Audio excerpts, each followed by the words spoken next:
İlk Yaz ve Can'dan selamlar. Selamlar. Ellerim üşüyor, o yüzden cebimde duruyorlar. Benim ellerimse üşümüyor. İlk yazın milenyumluğuna uyum sağlamak için böyle parlak termos tutuyorum. Bu ne böyle, aramıza bir şey sokmuşsun? Nifak gibi bir şey değil mi? Koyu kahverengi. Aslına bakarsan... Türkçe ama değil mi? Evet, lütfen. Aslına bakarsan ben böyle kahverengi tonlarını otomobili hep beğene geldim. Bir zamanların modası istiridye grisiydi. Saçlarının tonundan biraz daha böyle Şık. kum rengine kaçan renk. 2004'te net tarih verebilirim. 2004'te piyasaya gırla girdi. Ondan sonra bir şeyler oldu. Bütün Türkiye beyaza gömüldü. Evet. Beyaz eşyalara mahkum kaldık. Bu da şekli itibariyle buzdolabı gibi, çamaşır makinesi gibi bir şey arkadan bakıldığında. Köşeli ama bir hayli süslenmiş, bir hayli üzerine aksesuar eklenmiş. Böyle doğru renklen boyandığı zaman da hiç öyle buzdolabı gibi durmayan bir araba ilk yaz. Güzel duruyor gerçekten. Yani Nedir bu dostumuz? Peugeot Rifter. İşte geldik karşınızda yine ilk Yaz ve Can. Eserde kalmadı dertlerden. Yine ilk Yaz ve Can.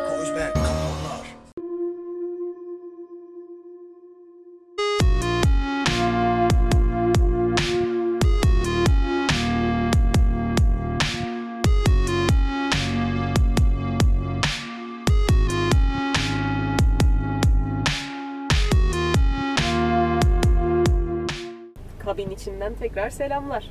Merhaba. Ne haber? İyilik. Benden de iyilik. Çıkalım yola. Aha. Anlat bakalım bize Peugeot Rifter'ı. Nedir, ne değildir? Peugeot Rifter memleketimizde hafif ticari araçlar çok sevildi. Tofaş Kartal'ın, Renault Toros'un artık demode olmasıyla bunların yerine konacak station wagon misali. Ancak station wagonlar pahalı oldu. Yine ucuz yerli üretim araba ihtiyacından bu şeyin karşılanması gerektiği için, bu talebin karşılanması gerektiği için işte burada da örneğini görüyoruz. Beykoz Belediyesi aracı Peugeot Partner Adventure. Bunun atası sayılabilecek hobi maksatlı hafif ticari araç. Bu kapalı kasa kamyonetmiş. Onun camlısı binek versiyonu, daha doğrusu insan taşıyacak versiyonu. O kapalı kasa kamyonete öyle bir aksesuarlandırmışlar ki sanki hafiften araziye çıkabilecek, biraz da işte bizim hobisel gereçlerimizi karşılayabilecek şekilde donanmış. Hobisel gereçlerimizi aslında Balık, oldukça karşılıyor. yani balık tutmayı mı seviyorsunuz, kampa gitmeyi mi seviyorsunuz, piknik mangalcı mısınız? Bu araba tam size göre diyor Peugeot. Hepsi için yer var. Hepsi için yer var. Her aksesuarınız için her tarafta göz var. Arabanın, araba diyorum artık, 775 litre açıklanan bagaj hacmi, buna ek olarak kabinde 130 litre göz var. Bunların bir kısmı zula, bir kısmı işte tavanda, bir kısmı iki parça torpido. Envai çeşit delik, dehliz. Arabanın her yeri açıkçası şey gibi, çok kart haznesi olan cüzdanlar gibi dolu.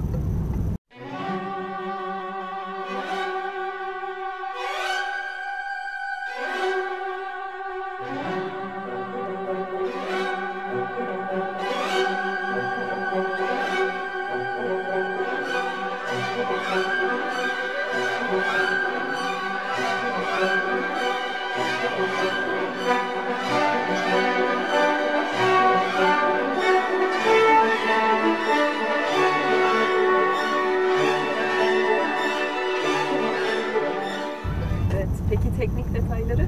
Onları da aradan çıkarayım. Ondan sonra izlenimimize geçelim. Evet, en azından sonrasında. 1.5 litre Blue HDI dizel motor. Yani turbo dizel. Ama biraz daha yumuşak çalışan, daha az yakıt tüketen versiyon. Son güncellemelerle 130 beygir. Tork grafiği alt devirden itibaren son derece yüksek, dolu ve 8 ileri otomatik, tam otomatik şanzıman EAT8 tork konvertörlü bir sistem. Gücü yumuşak aktarabilmek, arazi aracı iddiasında biraz desteklemek adına, sadece konfor için değil. İkisi birlikte çalışarak bu aracı sıfırdan 100 kilometreyi 11 saniyeden daha düşük sürede çıkartabiliyorlar. 10.8 fabrika verisi de işte patinajı bilmezdir. Siz onu 11 deyin, yuvarlayın. Bizim de gözlemimiz böyle oluyor. Son süratte saatte 181 kilometre olarak verilmiş. Yani gücü ve hızlanma isteği yeterli. Bunun karşılığında ise Peugeot'un iddiası 4.3 litre 100 kilometrede yakıt tüketimini indirebiliyor olmak. Evet, bunu yapabiliyorsunuz şaşırtıcı bir şekilde. Gerçek kullanımda, gerçek karma kullanımda 6 litre. Yani şehir içinin de dahil olduğu çevre yollarına da çıkıldığı, trafiğin akışına ayak uydurulduğu düzende 6 litre. Soğuk havanın da tesiriyle bu biraz daha yukarı çıkabiliyor. Motor çünkü dizel, bloğu yine kalın, Evet, motor dizel biraz geç demişken, ısınıyor. Motor geç ısındığı gibi arabanın içi de geç ısınıyor. Geç ısınıyor çünkü kalorifer tertibatı yok, bağımsız. Motorun kendi soğutma suyundan istifadeyle aracın kabinini ısıtabiliyorsunuz. Dolayısıyla da aracın ısınmasını beklemek lazım. 3 farklı marka adı altında aynı arabayı satıyorlar. Peugeot, hatta Partner da diyebiliriz.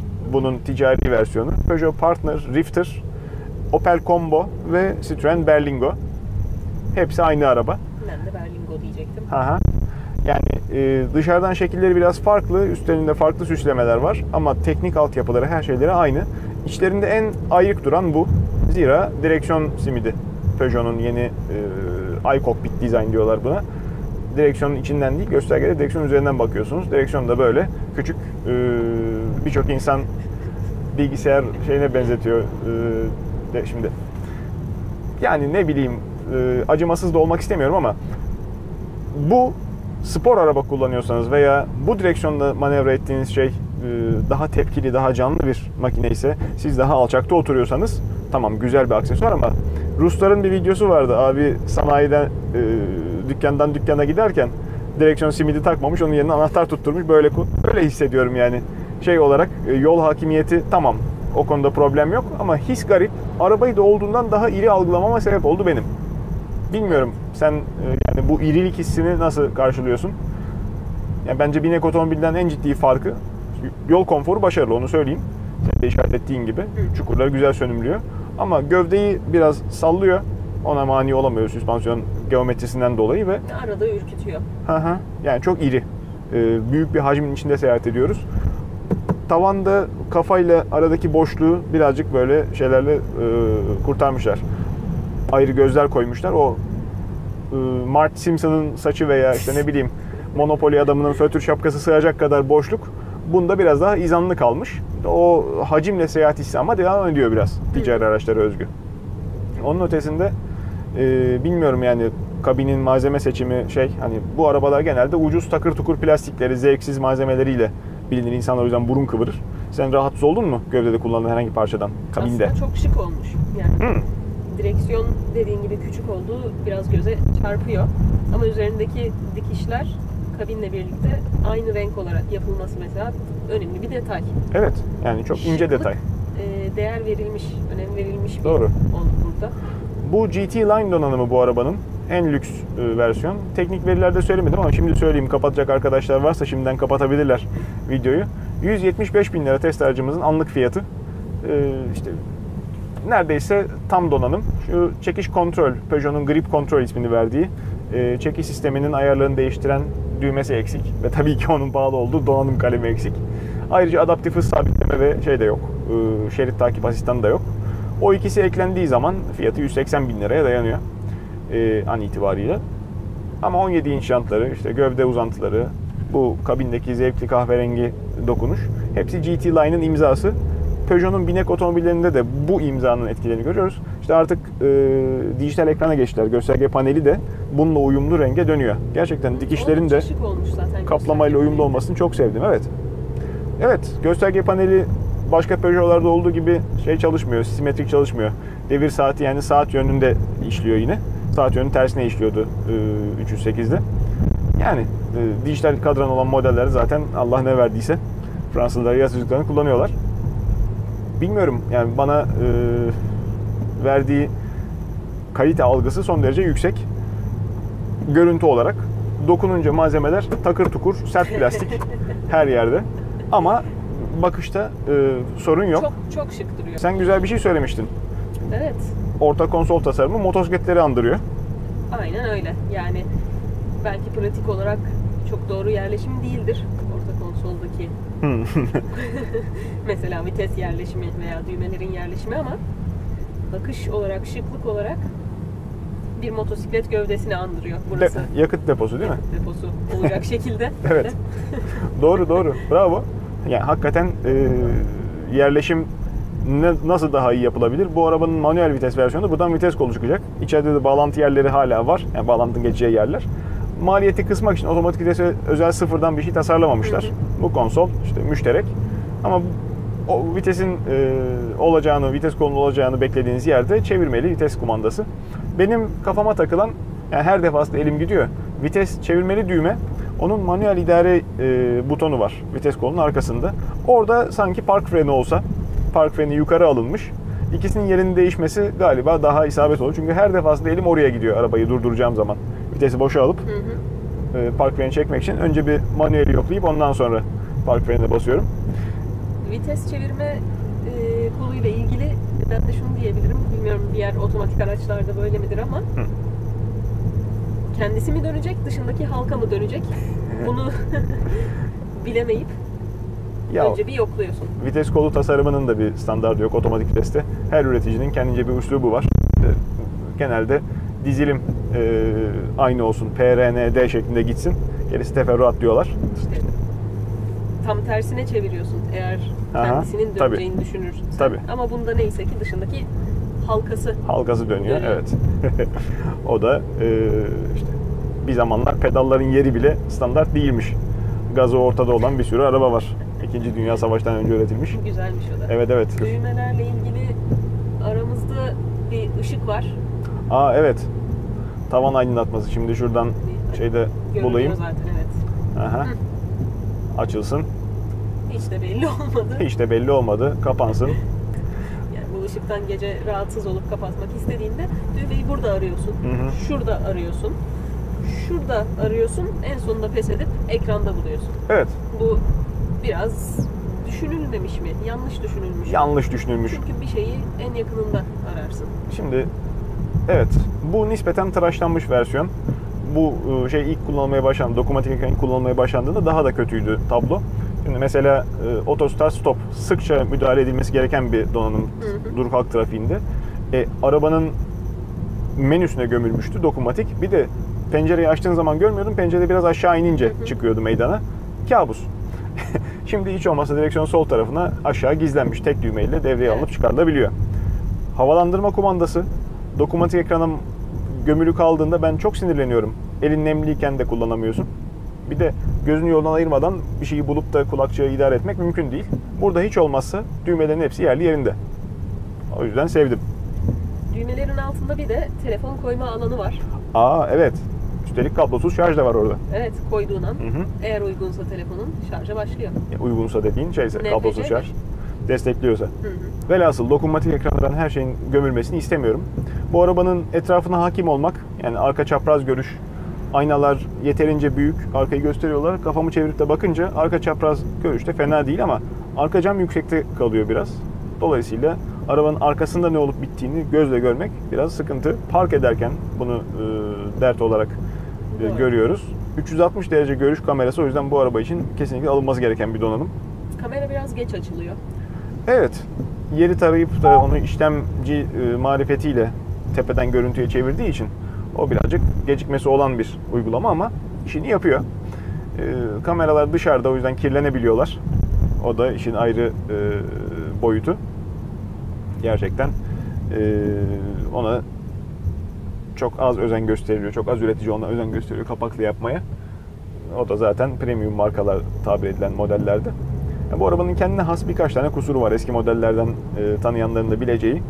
Ergonomik açıdan ufak şeyleri çok söylemeyeceğim ama şık görünen kabinde birkaç tane çapaklı plastik var. Evet. Montajları da çok mükemmel, yani iyi otomobil gibi görünüyor ilk bakışta. Ama işte kurcaladıkça iyi gibi görünmeye çalışan bir otomobil olduğunu görüyoruz. Şık veya o açıdan diyebiliriz. Sen aynalardan dolayı dedim yetersiz kalıyor. Evet. Benim daha büyük bir derdim var. Aynam yok. Doğru. Senin talihsizliğin. Şu güneşlik aynası. Şimdi bu arabanın tasarımı itibariyle detayını da gösteririz. Ön tarafta hava yastığının diğer arabalarda olmasını beklediğiniz yerde torpido gözü var. Aa, çok güzel diyorsunuz. O zaman jeton düşmüyor. Hava yastığı nereden çıkacak? Tavandan açılıyor. Tavandan açıldığı için de işte orada oturan yolcunun kaşına gözüne patlamasın diye oraya ayna koymuyorlar. Ayna ve aydınlatma yok yan yolcunun. Bir yere oturtabilirlerdi bence. Oturtabilirlerdi. Onu da yapmamışlar. Bunun altına sakla. Evet, torpidonun üstüne sakla. Buraya oturan kişi illaki o aynaya bakmak ister. Doğru. Bunun ötesinde bir skandal daha var. Bu en nihayetinde ticari araçtan döndürülmüş bir model. Senin koltuğunun da yatıyor olması lazım ki koltuğunun sırtlığı sert. Benim koltuğumun sırtlığında sert kaplama yok. Olur da yükleme yapılırsa rahat edilsin, üzerine eşya yüklendiğinde sünger ezilmesin diye. Senin koltuğun sırtında kaplama var. Koltuğu yatıramıyoruz. Mekanizma da yatmasına müsait. Şu sonradan takılan uyduruk kol dayamalar ki insanlar bunlara bayılıyorlar. Yani bu klasmanın müşterisi özellikle çok seviyor bunu. Ben hiç sevmem ama Ben de demin yaslıyordum. insanlar sevebiliyor. Buna diyeceğim bir şey yok. Keşke orta konsoldan çıksaymış. Biraz daha özen gösterselermiş. Koltuğun yan tarafına monte edildiği için yatıramıyorsunuz. Buraya çarpıyor. Evet. O bir küçük akıl tutulması.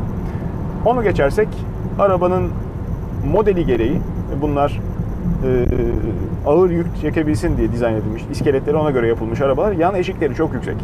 Doblo'da da aynı sıkıntı var. Ford Connect'te de aynı sıkıntı var. Bu klasmanda sürgülü kapılı bütün arabalara inip binmek zor. Eğer kısa boyluysanız, yaşlı biri, dizleri ağrıyan biri binip inecekse bayağı ciddi sıkıntı yaşıyor eşikten atlamak üzere. Yan basamakta kâr etmiyor, onu da söyleyeyim. Kapının açılıp kapanması, bineyim derken Biraz ağır, evet. tutmaya çalışırsa yandı zaten. Evet. O, Üstüne kapanıyor. o sürgülü kapıların genel azizliği. Elektrikle kumanda edilmiyor bunda da ayrıca. Manuel her şey. Depo kapağı sol tarafta, sol sürgülü kapıyı depo kapağı açıkken açamıyorsunuz. Eğer gerekirse. Ona kilit koymuşlar. Yakıt alımı esnasında haşeratın biri kapıyı açmak isteyip de Güzel. Herkesi üzmesin diye öyle bir kilit koruması da var.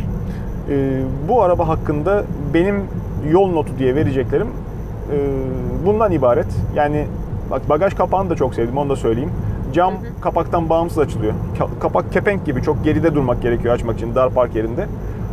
Bagaj camını açtığınız zaman mini MPV gibi. Üstelik de bagaj zeminini iki farklı yükseklikte ayarlayıp içine ulaşmak mümkün camdan. Bagaj zeminini ayarlayıp bagaj camından ulaştığınızda baya rahat şey yapabiliyorsunuz. Aracın içine girip çıkabiliyorsunuz. Tavanda bir tane küçük torpidosu var. Nispeten hafif ama hacimli yükleri oraya koyup içeriden de ulaşmak mümkün. Onu çok sevdim aksesuar olarak yine. Yani akıllıca başka arabalarda uygulanabilecek detayları olduğunu söyleyeyim. Yani diğer üreticilerin de dikkatini inşallah daha çok arabada görürüz. 180 bin liraya, yani binek otomobilde almak istesek baya zorlanacağımız 2 misli 3 misli para vermemiz gereken bir sürü donanım alıyoruz. Koltuk ısıtma yok ama mesela. Koltuk ısıtma yok, doğru. İşte o da segmentasyon. Bu sefer diğer arabaları satamama riski var. Jack of all trades, Yani. master of all. Yani. O öyle olmasın diye özellikle bazı donanımlar tıraşlanıyor. Bunda da öyle olmuş. Koltuk ısınmanın olmaması özellikle işte soğuk havalarda geç ısınan motorla birleşince sıkıntı. Benzinli motoru da var bu arabanın alabileceğiniz. İşte diğer versiyonlar var. Büyük direksiyon simitli, şu orta konsolu olmayan veya biraz daha mütevazi donanımda sensör paketini GT Line'ın üzerine para verip, yani amiyane tabirle full artı full olduğu zaman yol yardımcıları geliyor Peugeot'da. Evet. Opel markasında her donanımda geliyor. Citroen'de biraz daha alt donanımda alınıyor falan. Yani şeyleri kurcalamakta fayda var. 3 markanın da kataloğunu incelemekte fayda var. Bu arabayı sevdiyseniz 3 aşağı 5 yukarı, yani içlerinde en şık görünen, en göz alıcı model bu. Gece sürüşüyle ilgili ne söyleyebilirsin? Farlar güzel. Halojen farlar, gündüz led aydınlatması da var. Ben halojen farlar çoğunlukla zayıf oluyor. Bu arabadaki ampuller de zayıf ama yerden yüksek konumlandırıldıkları için homojen güzel ışık veriyorlar. Uzun farları yakınca, Fransız arabası olduğu için uzun farları gerçekten geceyi gündüze çeviriyor. Onları da dikkatli kullanmak lazım. Karşıdan gelenin gözünü almamak için. Başarılı. Evet, gerçekten başarılı. Bence genel olarak aslında başarılı bir araba. Yani Ancak modern arabaları seviyorsanız ve yüksek arabalara karşı bir rahatsızlığınız yoksa. evet. Sen Çünkü sonuç olarak bu gene yüksek bir araba. Yani yol konforu olarak otomobil, kompakt otomobil kıvamında bir limuzin değil.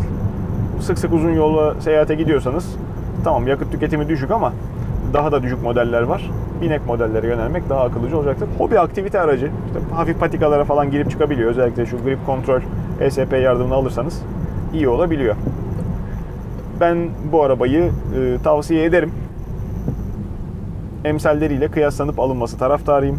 Yani kullanım olarak kendi zevkinize uygun hangi modelse, işte 3 modelden, 3 üreticiden birini seçebilirsiniz. Sen tavsiye eder misin İlkyaz? Aslında az önce söyledim. Yüksek arabalara bir alerjiniz yoksa ve modern otomobillerden hoşlanıyorsanız Evet, tavsiye ederim. şahsi kanaatini soruyorum ben. Sen Ederim. olsan alır mısın? Ben olsam almam. Almazsın. Ben yüksek arabalardan hoşlanmıyorum. Aha. Modern otomobillerden hoşlanmıyorum. Evet. Dolayısıyla ben tercih etmem. Gördüğünüz gibi objektiflikte sınırımız yok. Sizin kendi kanaatiniz elbette. Görüşlerinizi de bekleriz. Şimdilik bizden bu kadar. Var mı ekleyeceğim bir şey? Başka bir bölümde görüşmek üzere. Demek ki o kadarmış. Görüşmek İşte üzere. gittik karşınızdan Nızdan haydi yine rahat gittik. ettiniz. Bize müsaade.